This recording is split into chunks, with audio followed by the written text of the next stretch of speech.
नमस्कार दोस्तों, मेरे YouTube चैनल में आप सभी का स्वागत है। इस वीडियो में हम लोग देखेंगे छत्तीसगढ़ सहायक शिक्षक भर्ती 2019 में जो क्वेश्चन पेपर आया हुआ था उसका पर्यावरण अध्ययन से जो क्वेश्चन आए थे उसका सॉल्यूशन।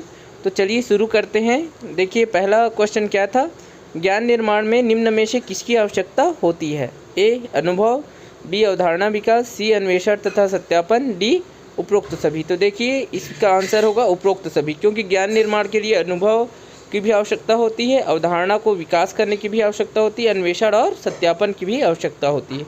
तो इसका करेक्ट आंसर है ऑप्शन डी उपरोक्त सभी। नेक्स्ट क्वेश्चन देखते हैं। घास, टिड्डा, मेंढक, सांप, बाज उपरोक्त खाद्य श्रृंखला निम्न में से किसका उदाहरण है? तो देखिए ऑप्शन दिया है, ए परभक्षी खाद्य श्रृंखला, बी परजीवी खाद्य श्रृंखला, सी मृतोपजीवी खाद्य श्रृंखला, डी उपरोक्त में से कोई नहीं। तो देखिए इसका सही करेक्ट आंसर क्या है? इसका करेक्ट आंसर है परभक्षी खाद्य श्रृंखला, क्योंकि इसमें जो है एक जो है दूसरे के का भोजन है ना। तो ऐसी खाद्य श्रृंखला को क्या बोलते हैं? परभक्षी खाद्य श्रृंखला।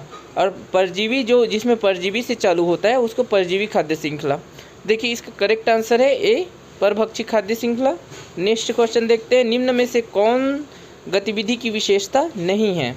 ए मानसिक प्रयास, बी बच्चे की सक्रिय भागीदारी, सी चुनौती तत्व नहीं होता है, डी प्रकृति दिलचस्प होती है। तो इसमें करेक्ट आंसर क्या है कि ये जो चुनौती तत्व नहीं होता ये जो है गतिविधि की विशेषता नहीं है, क्योंकि गतिविधि में चुनौती तत्व होता है। नेक्स्ट क्वेश्चन देखते हैं। प्राकृतिक पर्यावरण निम्न में से किन घटकों से मिलकर बनता है?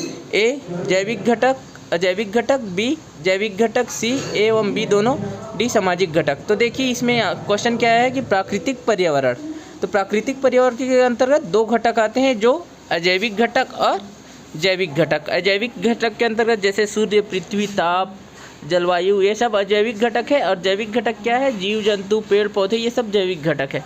तो ये दोनों ही शामिल होता है, इसलिए इसका करेक्ट आंसर क्या होगा? इस करेक्ट आंसर होगा आपका ऑप्शन सी एवं बी दोनों। नेक्स्ट क्वेश्चन देखते हैं। निम्न में से कौन सा रोग पोषक तत्वों की कमी से होता है? ए पोलियो, बी मलेरिया, सी डेंगू, डी एनीमिया। तो देखिए पोषक तत्वों की कमी से कौन सा रोग होता है? एनीमिया होता है, क्योंकि डेंगू, मलेरिया ये तो मच्छर के कारण होता है ना। और पोलियो भी जो है एक वायरस के कारण होता है। तो पोषक तत्वों की कमी से क्या होता है? एनीमिया होता है। एनीमिया किसकी कमी से होता है? ये जो है लौह तत्व या B12 विटामिन है ना, इसकी कमी से जो है एनीमिया होता है। तो इसका करेक्ट आंसर है एनीमिया। नेक्स्ट क्वेश्चन देखते हैं। नक्शे में निरूपण का प्रकार निम्न में से कौन सा होता है? देखिए अब नक्शे में निरूपण किस प्रकार से होता है बोला है। ए एकविमी, बी द्विविमी, सी त्रिविमी, डी बहुविमी। तो देखिए नक्शे में निरूपण का प्रकार कौन सा होता है? ये जो है द्विविमी होता है, क्योंकि उसमें लंबाई और चौड़ाई होता है, ऊंचाई नहीं होता। अगर ऊंचाई होता तो फिर वो त्रिविमी होता। जैसे कि अब मैप, तो मैप क्या है? एक त्रिविमी है ना। लेकिन ये क्या है? नक्शा क्या है? एक द्विविमी निरूपण होता है। नेक्स्ट क्वेश्चन देखते हैं। निम्न में से कौन सा अंतर नक्शे को चित्र से अलग करता है? अब देखिए कौन सा अंतर नक्शे को चित्र से अलग करता है? ए दृष्टिकोण, उसका जो आउटलुक है ना, बी पैमाना, सी निरूपण का प्रकार, डी उपरोक्त सभी। तो देखिए नक्शे और चित्र में ये अंतर को कौन स्पष्ट करते हैं? ये तीनों ही जो है नक्शे और चित्र को के अंतर को बताते हैं। तो इसका करेक्ट आंसर क्या होगा? इसका करेक्ट आंसर होगा उपरोक्त सभी। नेक्स्ट क्वेश्चन देखते हैं। पर्यावरण अध्ययन सीखने की प्रक्रिया में उपकरणों का सही उपयोग निम्न में से किस दृष्टिकोण से संबंधित है? देखिए ए जानकारी आधारित दृष्टिकोण, बी अवधारणा आधारित दृष्टिकोण, सी कौशल आधारित दृष्टिकोण, डी मूल्य आधारित दृष्टिकोण। तो यहाँ पे दिया है देखिए उपकरणों का सही उपयोग है ना, पर्यावरण अध्ययन के लिए सीखने के लिए उपकरणों का सही उपयोग। तो इसका करेक्ट आंसर क्या होगा? इसका करेक्ट, क्योंकि उपकरणों का सही उपयोग करना है तो उपकरणों का सही उपयोग किस में आएगा? आपका कौशल आधारित दृष्टिकोण में आएगा। नेक्स्ट क्वेश्चन देखते हैं। फ्लोरोसिस रोग का कारण है? तो देखिए फ्लोरोसिस रोग का कारण क्या है? इसका रोग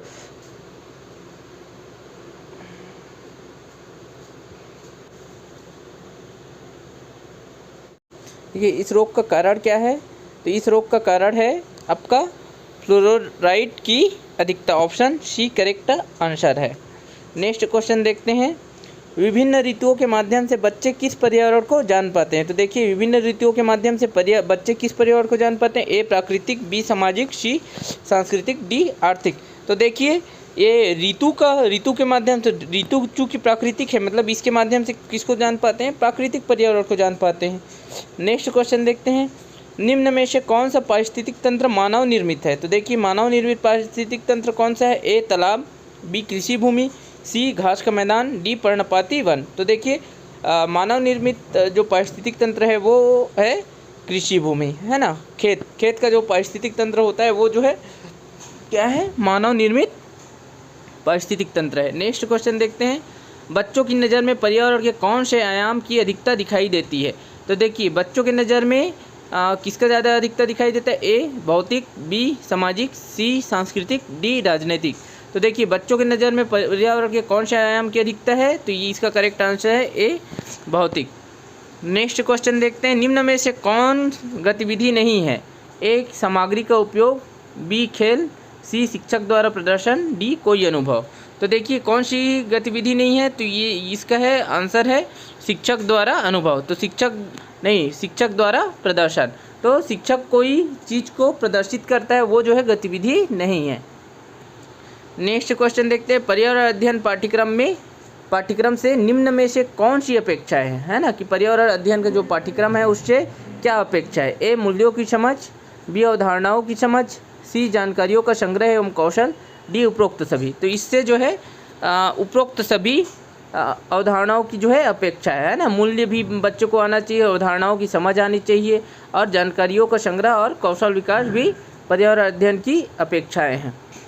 नेक्स्ट क्वेश्चन देखते हैं, रचनावाद का सिद्धांत निम्न में से किस पर आधारित है? तो देखिए रचनावाद का सिद्धांत है ना, ए अवलोकन पर, बी वैज्ञानिक अध्ययन पर, सी ए एवं बी दोनों पर, डी अनुभव पर। तो देखिए रचनावाद का सिद्धांत किस पे आधारित है? करके सीखने पर आधारित है। करके सीखना मतलब अनुभव पर आधारित। तो इसका करेक्ट आंसर होगा डी अनुभव पर।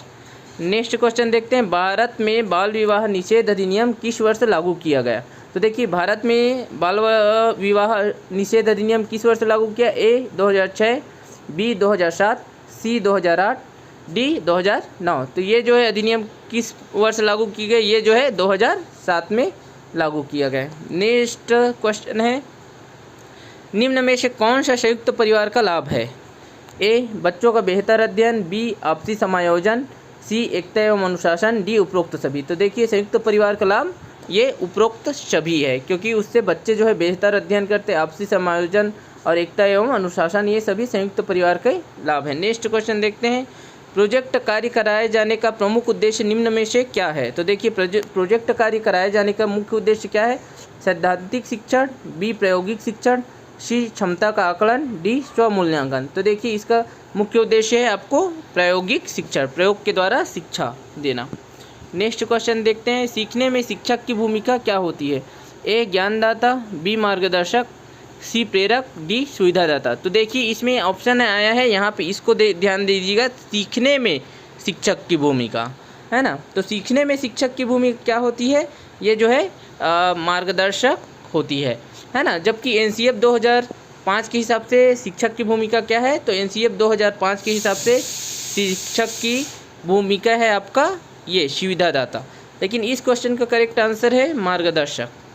नेक्स्ट क्वेश्चन देखते हैं और इस वीडियो का अंतिम क्वेश्चन, समाज में नशाखोरी फैलने का कारण निम्न में से कौन नहीं है? तो देखिए ए शिक्षा की कमी, बी नशा संबंधी पदार्थों की खुलेआम बिक्री, सी पाश्चात्य संस्कृति, डी नशा मुक्ति केंद्र। तो इसका तो आंसर ऐसे ही दिखाई दे रहा है कि नशाखोरी फैलने का निम्न में से कारण नहीं है बोला है, तो ये नशा मुक्ति केंद्र नहीं है, क्योंकि नशा मुक्ति केंद्र तो नशा से लोगों को छुड़वाता है ना। तो इस वीडियो में इतना ही दोस्तों। यदि आपको मेरा वीडियो पसंद आता होगा तो शेयर, लाइक और सब्सक्राइब ज़रूर कर दे।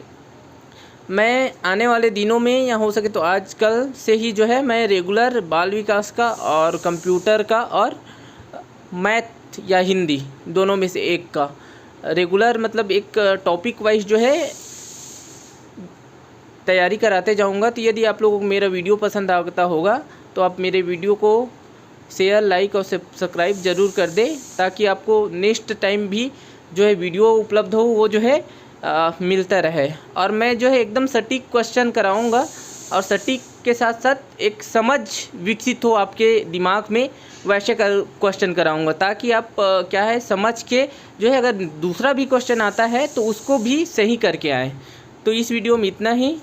वीडियो को देखने के लिए धन्यवाद।